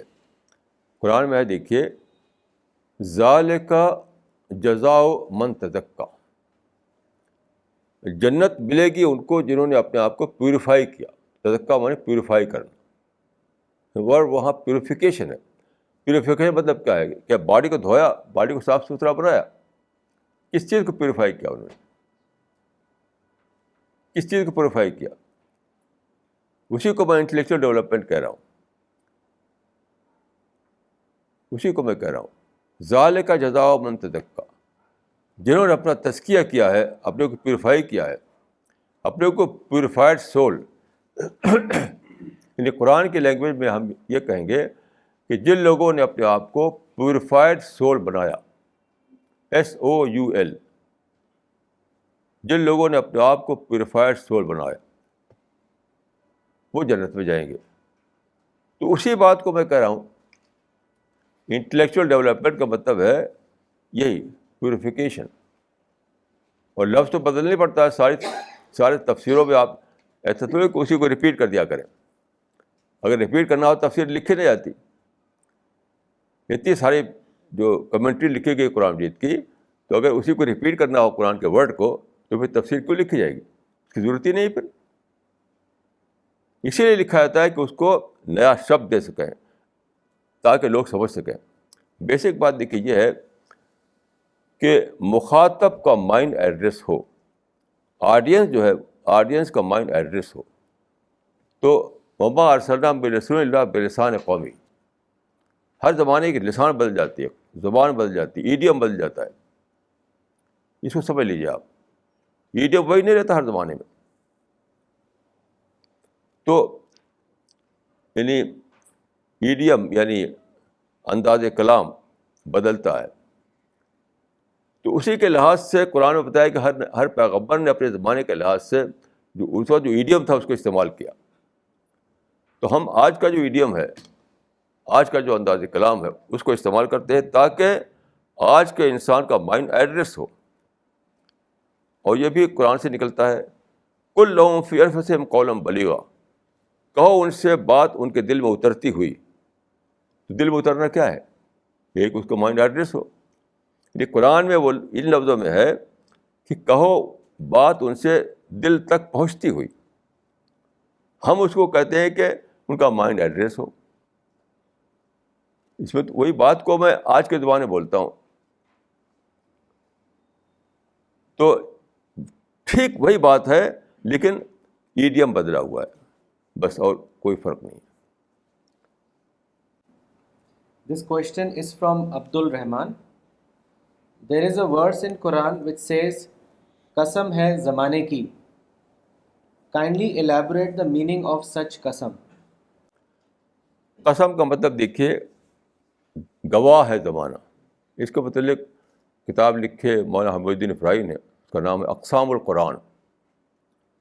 بہت زبردست کتاب ہے کہ قرآن کی قسموں کے بارے میں وہ کتاب ہے, ریسرچ کی انہوں نے. تو انہوں نے بتایا کہ قرآن میں جب آتا ہے یہ قسم تو اس کا مطلب ہے گواہ, گواہ ہے زمانہ. تو جتنی بھی قرآن میں قسمیں آئی ہیں سب کے بارے میں انہوں نے اس کو تحقیق کر کے بتایا ہے. میں اسی معنی کو لیتا ہوں اس کو کہ قسم کے معنی وہاں پر ہیں گواہ. یعنی اس کا مطلب ہے کہ ٹائم از وٹنس, یا اس کو میں نے بدل کر ہسٹری کر دیا ہے. History is a witness that man is in loss والعصر ان الانسان لفی خسر. زمانہ کی قسم کہ انسان گھاٹے میں ہے. یعنی آپ لفظی ٹرانسلیشن کریں تو وہ ہوگا کہ زمانے کی قسم کے انسان گھاٹے میں ہے. اسی کو میں کہتا ہوں کہ history is a witness that man is in loss. دیکھیے جب تک آپ شبدوں کو بدلے نہیں, سننے والا کا مائنڈ ایڈریس نہیں ہوگا. جب مائنڈ ایڈریس نہیں ہوگا تو وہ قرآن کے جو معیار ہے کہ کل لہم فی انفسہم قولا بلیغا, وہ معیار پورا نہیں اترے گا. آپ کا کلام اس معیار پر, اس کرائٹیرین پر پورا نہیں اترے گا. کوئی فائدہ کیا ہے بولنے سے؟ This question is from Dr. Farida Khanam.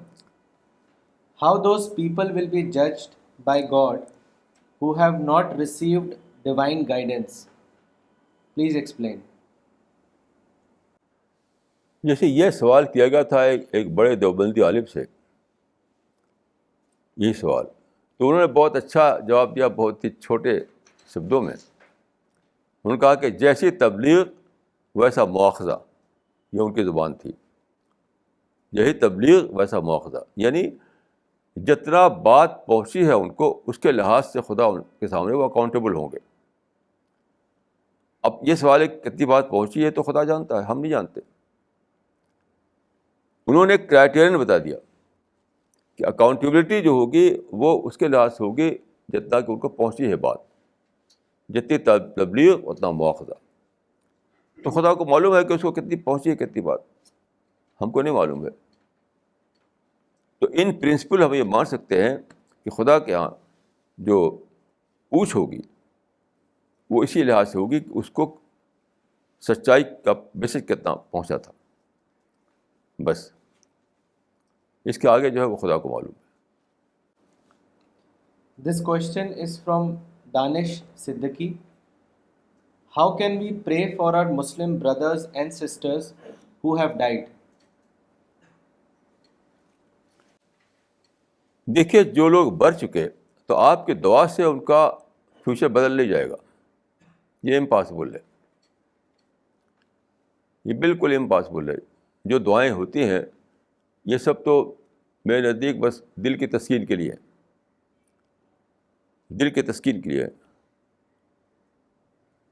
مرنے کے بعد جس کو حدیث میں انقطاع کا لفظ استعمال کیا گیا, پورا انقطاع ہو جاتا ہے اس کا, اس کی بات ہم تک نہیں پہنچے گی, ہمارے پاس اس تک نہیں پہنچے گی. یہ دل کی تسکین کے لیے آپ دعا کرتے رہیے, لیکن جو وہ کیا تھا اس نے مرنے سے پہلے, اسی پر اس کا فیصلہ ہوگا. اب صرف ایک چیز ہے, اس کو کہتے ہیں صدقہ جاریہ, یعنی صرف ایک ہی ایکسیپشن ہے صدقہ جاریہ. یعنی ایک ہی چیز ایسی ہے جس کو کہ مرنے کے بعد آدمی کو اس کا ثواب مل سکتا ہے. آپ کی دعا سے نہیں کچھ ہوگا, آپ 1000 سال تک دعا کرتے رہیں, مرنے والے کو کچھ نہیں ملنے والا ہے. ہاں, اس نے خود اگر کوئی ایسی چیز کی تھی خدا کے رضا کے لیے, تو جب تک وہ کام چلے گا اس کا ثواب اس کو ملتا رہے گا. یہ ہے صدقہ. اگر وہ سوشل ورک ہے تو وہ نہیں پہنچے گا کچھ. سوشل ورک جو ہوتا ہے وہ ایک الگ چیز ہے. خدا کی رضا چاہنے کے لیے اگر اس نے کوئی ایسا کام کیا ہے, یعنی اس کا انٹینشن تھا خدا کی رضا چاہنا, اور وہ کام چل رہا ہے, تو اس کا ثواب ضرور اس کو پہنچتا رہے گا, جس کو کہتے ہیں شریعت میں صدقہ جاریہ. تو سوائے صدقہ جاریہ کا اور کوئی ایکسیپشن نہیں ہے, یاد رکھیے. جو آج کل حج کا طریقہ نکلا ہے, اس حج کا ثواب نہیں پہنچتا مرنے والے کو, سوائے اس کے کہ اس نے وصیت کی ہو.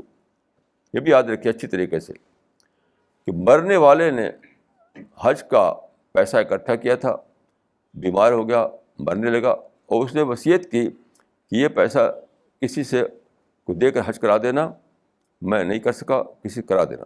تو اگر اس نے ایسا وصیت کی ہے تب اس کا فائدہ اس کو ملے گا. حج بدل اسی کو کہتے ہیں.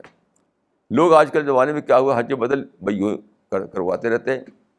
اس حج بدل کا کوئی فائدہ نہیں. یہ اس بات کو نہ جانتا ہو, میں کہتا ہوں وہ شریعت کو نہیں جانتا. وہ صرف حج بدل وہ ہے جس کے آدمی وصیت کی ہو. وصیت نہ کیا ہو اور آپ حج بدل کرواتے رہیں اپنے دادا کے لیے, اپنے رشتہ داروں کے لیے, اس کا کوئی فائدہ نہیں. وہ آپ کی دل کی تسکین ہے. This question is from Razia. Will it be right to say that the paradise in which Adam was kept was temporary, or else it would not have been possible for Satan to incite him to eat the fruit that will make him eternal? دیکھیے, یہ ایسی بات نہیں ہے جس پر ہم کوئی بہت ہی یعنی سرٹینٹی کے ساتھ کوئی اسٹیٹمنٹ دے سکیں. لیکن میرا اپنا کم از کم گیس یہ ہے کہ وہ ٹیمپرری پیراڈائز تھی. بائبل میں تو کلیئر ہے کہ عدن میں ایک باغ تھا جہاں رکھے گئے تھے حضرت آدم, لیکن قرآن میں ایسا کچھ نہیں ہے, حدیث میں بھی ایسا کچھ نہیں ہے.